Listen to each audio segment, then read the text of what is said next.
Hello दोस्तों, मैं आपका दोस्त आपका टीचर आदित्य सर। आज से हम लोग स्टार्ट करेंगे बीकॉम एंट्रेंस इम्पॉर्टेंट क्वेश्चन का सीरीज। और ये जो क्वेश्चन एप्लीकेबल होगा वो किसके किसके लिए एप्लीकेबल होगा वो सुनिए। बीएचयू के लिए एप्लीकेबल होगा, इलाहाबाद यूनिवर्सिटी के लिए एप्लीकेबल होगा, महात्मा गांधी काशी विद्यापीठ, या फिर यदि आप लोग यूपी कॉलेज की तैयारी कर रहे हैं, हरिश्चंद्र कॉलेज की, संबिम women college, Jagatpur PG college के अलावा कुछ और भी कॉलेज है जिसका यदि आप बीकॉम एंट्रेंस का तैयारी कर रहे हैं तो आपके लिए ये क्वेश्चन इंपॉर्टेंट होंगे। बहुत सारे क्वेश्चन जो हमारे द्वारा इंपॉर्टेंट क्वेश्चन का सीरीज स्टार्ट किया गया है इसमें से आपके आ जाएंगे। तो आइए स्टार्ट करते हैं हम लोग BCom entrance important question series.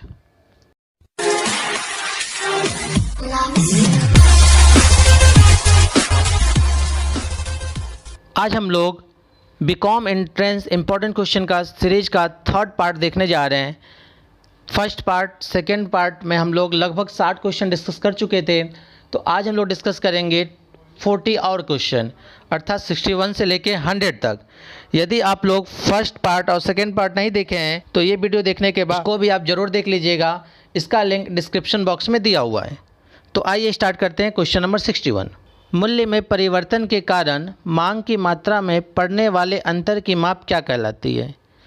प्रभावी मांग, मांग की आई लोच, मांग की आरी लोच या मांग की लोच। तो क्या कहलाती है? प्रभावी मांग, option number A. Question number 62 देखिए, दो पूर्ण स्थानापन्न वस्तुओं की मांग की आरी लोच होगी, बहुत ऊंची, बहुत कम या अनंत। तो क्या होगी? अनंत, ऑप्शन नंबर डी। मांग के नियम के अनुसार चारों ऑप्शन रेट करिए। कीमत बढ़ने पर मांग बढ़ती है, ये तो होता नहीं है। कीमत बढ़ने पर मांग पर कोई प्रभाव नहीं पड़ता, ये भी नहीं होता है। कीमत बढ़ने पर मांग घटती है, यही होता है। मांग का नियम क्या होता है कि जब भी किसी वस्तु का प्राइस बढ़ता है तो उसकी डिमांड कम हो जाती है, और जब प्राइस कम होता है तो उसकी डिमांड बढ़ जाती है। इसी को हम मांग का नियम कहते हैं। क्वेश्चन नंबर 64 देखिए, आर्थिक नियम अनिवार्यता होते हैं, यह परिभाषा किसने दिया था? तो ये परिभाषा जो दिया था वो मार्शल ने, option number A. Question number 65, किसी वस्तु की मांग में कितने तत्वों का समावेश होता है? 3, 2, 4 या 5। तो कितने तत्वों का समावेश होता है बताइए? 5। अच्छा, ये 5 कौन कौन से तत्व होते हैं, इसका जवाब आप लोग हमें कमेंट बॉक्स में ज़रूर दीजिएगा। साधारण मांग वक्र का ढाल कैसा होता है? धनात्मक, ऋणात्मक, क्षैतिज कि लंबवत? तो ऋणात्मक होता है। सामान्य रूप से मांग कितने प्रकार के होते हैं? रीड करिए ऑप्शन। 3, 6, 7, 2। तो मांग जो होते हैं वो 3 प्रकार के होते हैं। क्वेश्चन नंबर 68, मांग के बिंदु की स्थिति में मांग वक्र की आकृति कैसी होती है? चारों ऑप्शन रीड करिए, चारों में से कौन सा होगा ये आपको बताना है। तो इसमें जो होगा वो हमारा होगा option number A. Question number 69, बाजार मूल्य सामान्य मूल्य के नीचे रहता है, ऊपर रहता है, चारों ओर चक्कर लगाता है कि कोई नहीं? तो चारों ओर चक्कर लगाता है। कौन सा ऑप्शन हो गया? Option number C.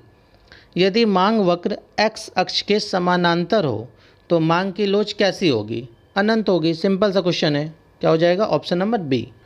Question number 71, एक उत्पाद का मूल्य 10% कम हो जाने पर वस्तु की मांग में 20% की वृद्धि हो जाती है, तो वस्तु की मांग कही जाएगी? लोचदार, बेलोचदार, अत्यधिक लोचदार या अत्यधिक बेलोचदार? तो क्या कही जाएगी? अत्यधिक लोचदार, option number C. Question number 72, यदि वस्तु की मांग लोचदार है तो कीमत घटने पर उस वस्तु पर किया जाने वाला कुल व्यय बढ़ेगा। सिंपल सा वो क्वेश्चन है, ऑप्शन नंबर ए। किसी दिए हुए मूल्य पर किसी वस्तु की मांग वस्तु की वह मात्रा है जो उस मूल्य पर एक निश्चित समय में क्रय की जाती है। यह कथन किसका है? प्रोफेसर बेनहम का, प्रोफेसर मार्शल का, प्रोफेसर रॉबिन्स का कि उपरोक्त में से कोई नहीं? जो कथन है वो बेनहम का है, option number A. Question number 74, निम्नलिखित में से कौन सा मांग के नियम के लागू होने के कारण नहीं है? प्रतिस्थापन प्रभाव, आय प्रभाव, गिफिन का विरोधाभास, सीमांत उपयोगिता नियम की क्रियाशीलता।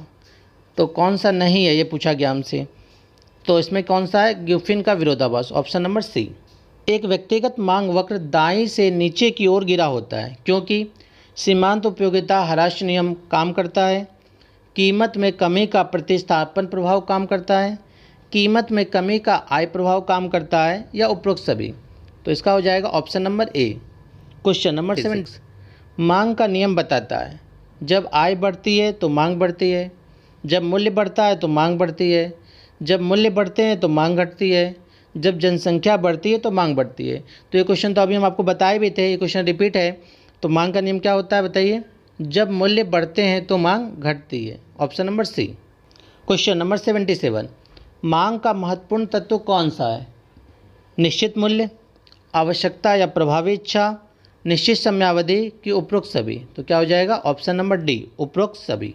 क्वेश्चन नंबर 78, वस्तु के मूल्य की गिरावट लाती है मांग में विस्तार, मांग में गिरावट, उपभोक्ता की वास्तविक आय में वृद्धि, उपभोक्ता की वास्तविक आय में कमी। तो वस्तु का मूल्य का जो गिरावट लाता है वो उपभोक्ता की वास्तविक आय में वृद्धि लाता है, ऑप्शन नंबर सी। वस्तुएं जो प्रतिष्ठा से प्रभावित होती है वे मांग के नियम की पुष्टि करती है, को प्रभावित करती है, के अपवाद हैं के अनुसार चलती है। तो प्रतिष्ठापूर्वक जो वस्तुएं होती है वो मांग के नियम का अपवाद होती है, ऑप्शन नंबर सी। अपवाद का मतलब ये होता है जहां मांग का नियम लागू नहीं होता है। और मांग का नियम क्या होता है कि किसी वस्तु का प्राइस बढ़ने से उसकी डिमांड कम हो जाती है और प्राइस कम होने से डिमांड बढ़ जाती है। जहां पे ये नियम लागू नहीं होगा उसी को अपवाद बोलते हैं। क्वेश्चन नंबर 80, मांग के नियम की मुख्य मान्यता कौन सी है? उपभोक्ता की आय स्थिर रहती है, अन्य संबंधित वस्तुओं की कीमतें स्थिर रहती है, समय एवं परिस्थितियां समान रहती है, उपरोक्त सभी। तो सारे होते हैं, तो कौन सा हो जाएगा? Option number D. Question number 81, एक वस्तु की मांग निर्धारित होती है स्थिर चरों से, स्वतंत्र चरों से, आनुपातिक चरों से, उपरोक्त में से कोई नहीं। तो स्वतंत्र चरों से होती है, ऑप्शन नंबर बी। सूची जो विभिन्न कीमतों पर वस्तुओं की मांगी जाने वाली विभिन्न मात्राओं को प्रदर्शित करती है वो क्या कहलाती है? आय सूची, मांग सूची, मांग की लोच, कोई नहीं। तो मांग सूची कहलाती है, option number B. Question number 83, व्युत्पन्न मांग कहा जाता है जब एक वस्तु की मांग स्वतः दूसरी वस्तु की मांग को जन्म दे। यही ऑप्शन इसका पहला ही, और ऑप्शन आप पढ़ लीजिए खुद से। क्वेश्चन नंबर 84, एक वस्तु का मूल्य तथा मांगी गई मात्रा के मध्य संबंध दर्शाने वाले रेखा चित्र को क्या कहा जाता है? तो मूल्य और मांग, मूल्य और मांग किस में आता है बताइए? मांग वक्र में। तो क्या कहेंगे उसको? मांग वक्र, ऑप्शन नंबर बी। वितरण के सीमांत उत्पादकता सिद्धांत के सर्वप्रथम जन्मदाता थे professor Robbins, professor J B. Clark, professor Hicks, professor Marshall. तो थे कौन बताइए? Professor J B. Clark, option number B. Question number 86, निम्न में से कौन सी उपयोगिता ह्रास नियम की मान्यता नहीं है? वस्तु की समस्त इकाइयों का परिमाण समान होना चाहिए, ये तो मान्यता में है।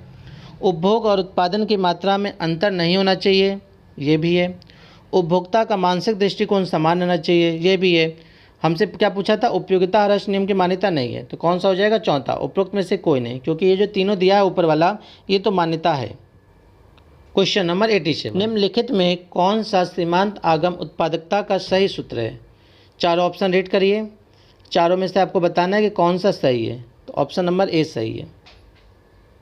88 देखिए, प्रमुख लागत को जाना जाता है ऊपरी लागत, स्थिर लागत, पूरक लागत, परिवर्तनशील लागत। तो प्रमुख लागत का दूसरा नाम है परिवर्तनशील लागत, ऑप्शन नंबर डी। औसत लागत ज्ञात की जाती है। औसत लागत का आपसे फार्मूला पूछा गया है। औसत लागत का फार्मूला होता है कुल लागत अपॉन उत्पन्न की गई इकाइयाँ। तो चारों ऑप्शन में से पहला ही ऑप्शन है इसका। क्वेश्चन नंबर 90, कुल लागत निम्न में किसके बराबर होती है? औसत प्लस सीमांत लागत, यातायात व्यय प्लस स्थापित लागत, कच्चे माल की लागत प्लस श्रम लागत, या स्थिर प्लस परिवर्तनशील लागत। तो ये किसके बराबर होती है? स्थिर प्लस परिवर्तनशील लागत, क्योंकि कुल लागत में दोनों तरह की लागत आती हैं, स्थिर और परिवर्तनशील। ठीक है। क्वेश्चन नंबर 91, किसी वस्तु के निर्माण में जो खर्च होता है वो क्या कहलाता है? तो उसको हम लोग लागत बोलते हैं, option number A. Question number 92, लगान के आधुनिक सिद्धांतानुसार लगान प्राप्त हो सकता है भूमि, पूंजी, प्रबंध, सभी साधन। आधुनिक लगान के अनुसार सभी साधनों पर होता है, option number D. Question number 93, कुल लागत और कुल स्थिर लागत का अंतर क्या दर्शाता है? कुल लागत और कुल स्थिर लागत का अंतर जो होता है उसे हम लोग कुल अवसर लागत बोलते हैं, ऑप्शन नंबर बी। आभास लगान के प्रतिपादक हैं बोल्डिंग, एडम स्मिथ, रिकॉर्डो या मार्शल। तो आभास लेखांकन का जो प्रतिपादन किए थे उनका नाम है मार्शल।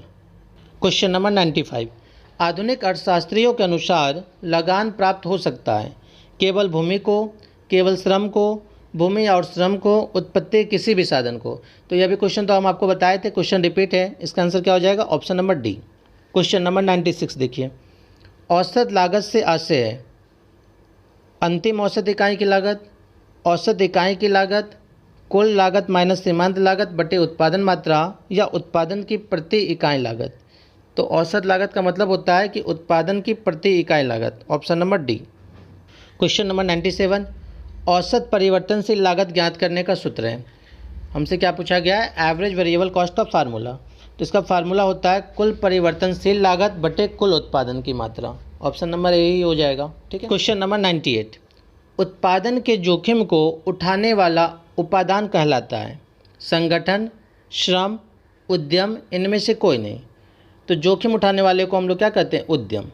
क्वेश्चन नंबर 99, भूमि प्रकृति का निम्न उपहार है मूल्यवान, निःशुल्क, दोनों, कोई नहीं। भूमि जो होता है वो प्रकृति का निःशुल्क उपहार माना जाता है। ठीक है। क्वेश्चन नंबर 100 और आज का लास्ट क्वेश्चन, उत्पादन से लाभ प्राप्त होता है सभी आगत मूल्यों को सम्मिलित करके, सभी निर्गत मूल्यों को सम्मिलित करके, निर्गत मूल्यों को आगत मूल्यों में से घटाकर, या उपरोक्त में से कोई नहीं। तो इसका क्या हो जाएगा? Option number C. इस तरीके से आज की क्लास में हम लोग टोटल 40 क्वेश्चन डिस्कस किए। इस तरीके से आपको हर क्लास में, आज की क्लास यहीं पर हम लोग समाप्त करते हैं। धन्यवाद।